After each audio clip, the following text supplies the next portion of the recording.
Hello and welcome to another short tutorial from MedEasy on the MedEasy 3 system. In today's tutorial we're going to work in the admissions portion of the MedEasy 3 system, concentrating on visual census. I'm going to very quickly recap some of the census information that has been entered on behalf of a resident in the managed census area, and then show you how that information translates to the visual census. I'm also going to give you just a quick preview of the PPS Track and how it also can be included on your daily census to help better keep track of all this information regarding a person's Medicare Part A stay. So with that, I'm going to click on Manage Census, choose a resident that I know we've been working with, and you can see that this person came into the building on January 1st, 2012.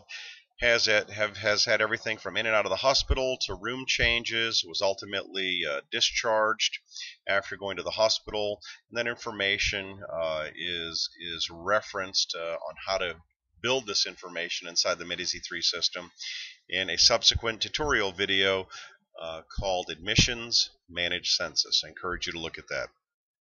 Well, we're going to take this information now and show you how it transfers itself to the visual census. We call it a visual census because it is a colorized census.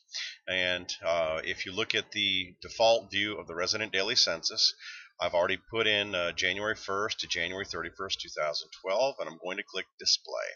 And what happens is it automatically looks at all the census information that was gathered in the managed census area and displays it here for ease of view. And so that you can print it if you'd like to, etc. By default, I've chosen all the different payer categories. Every individual payer category you can see here is color-coded for a specific reason to help break it up when you're looking at a combined census through various payer categories. And also, we give you the ability to filter various payer categories out or include them. One of the things that I want you to know is that the totals in the column here do not include discharge days or any presumed discharge days, and that the totals here show the total days that that resident was in the building within that time frame for that given month.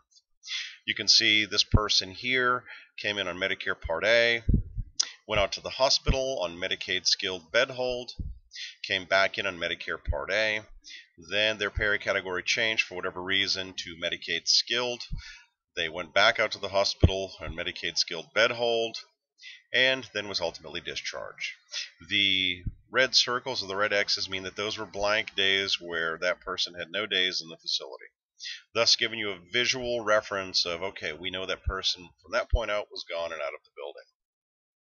One of the nice things about the filtering function inside the census area is if you just want to look at your Medicare Part A census, you simply clear out all the check boxes, click Medicare Part A. You can hide the payer categories up if you wish, click Display, and very quickly you'll see that you have all of your Medicare Part A residents. What's nice about the way this is laid out is that, and it states it up here in the general information area, is that other categories may be shown unhighlighted for context. This way you know that this person here who was on Medicare Part A 2 different times during the month also had Medicaid activity as well. So in terms of producing claims, you'll be producing Medicare Part A and obviously Medicaid claims for this resident as well.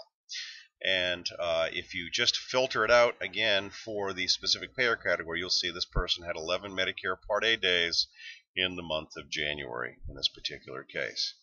You'll notice some of the residents are also listed here in red. That is because their admission status has not been changed from pending to registered. In order for billing to happen, in order for claims to be created on that resident's behalf, their status needs to be changed from pending to registered, and we have another video tutorial on our website that discusses that in detail called admission status, I believe it is. And so do look at that and the process involved in making that information available. So if you like what you see on the census and you want to print it out, you simply click the printer-friendly version icon. It allows you to hit the print button, send it to your printer, and take it to either your Medicare meeting, your morning meeting, etc. One of the things I want to show you very quickly is inside the clinical area, we do provide the opportunity for MDS coordinators or a designee to keep track of the PPS tracks for a particular resident. The person that we had been looking at, let me just quickly go back to admissions first and show you that on the managed census area, They were in and out, had changed payer categories, etc., and was ultimately discharged. As a result, when you look in the clinical area and the PPS tracking for that particular person, you'll see there are no records listed because their PPS track is ineffectively inactive. So let's look at that, those inactive records. You can select and edit and find out the detail that's in there. But if you have someone that's keeping good track of your PPS track inside the facility, that can oftentimes go right in line with your Medicare Part A census, and it makes a good check to help keep everybody from the billing and clinical office all on the same page. So going back to admissions now and looking at the visual census for this particular person that we were looking at, I'm going to just choose my Part A, and I'm also going to click the Show the PPS Track button.